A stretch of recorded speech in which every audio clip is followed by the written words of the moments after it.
Good morning, narito po ang ating update sa Bagyong Ada. Si Bagyong Ada ay humina palalo at naging tropical depression sa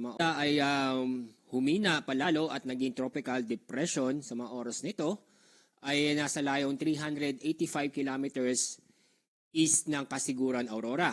Dahil humina at naging tropical depression ang bagyo, ang lakas ng hangin na malapit sa gitna ay umaabot na sa 55 km per hour.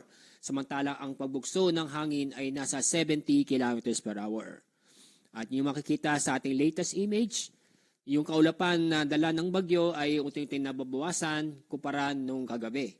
At itong kaulapan na ito ay hindi na po umaabot sa kalupaan.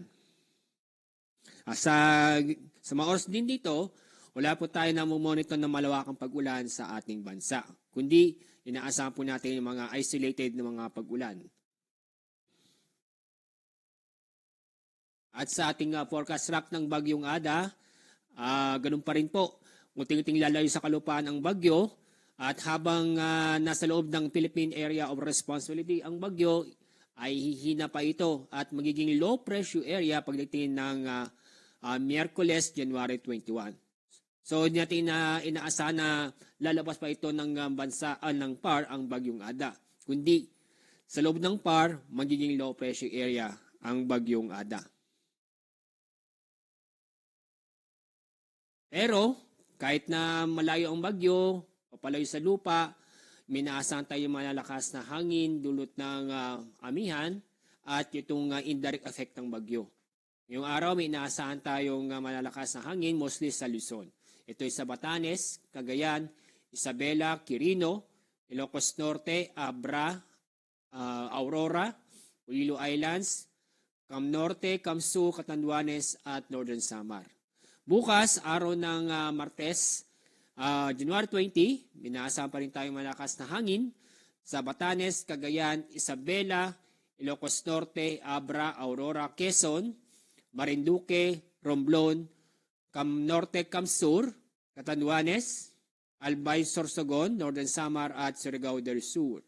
Sa araw ng Miyerkules, January 21, patuloy din mga karanas ng malakas na hangin sa Cagayan Valley, Ilocos Region, Abra, Aurora, Bulacan, Calabarzon, Mimaropa, Bicol Region, Northern Samar, ganoon din sa Eastern Samar, Negros Occidental, Negros Oriental, Cebu, Antique, Aklan, Iloilo, Guimaras, Dinagat Island, Surigao del Sur, Agusan del Norte at Davao Oriental.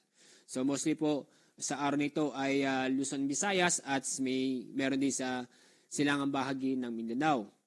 Dahil itong amihan sa kasalukuyan ay naapektuhan itong Northern Luzon.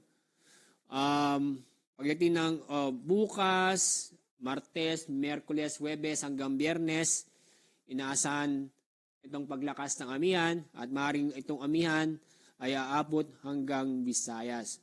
So kaya po minaasahan pa rin tayo malalakas na hangin ngayon hanggang Miyerkules, although itong bagyo ay inaasang hihina dahil sa paglakas ng amihan. Sa mga oras din to, wala tayong nakikitang bagong LPA o bagyo sa loob ng PAR bukod sa Kiada o sa labas ng ating Philippine Area of Responsibility.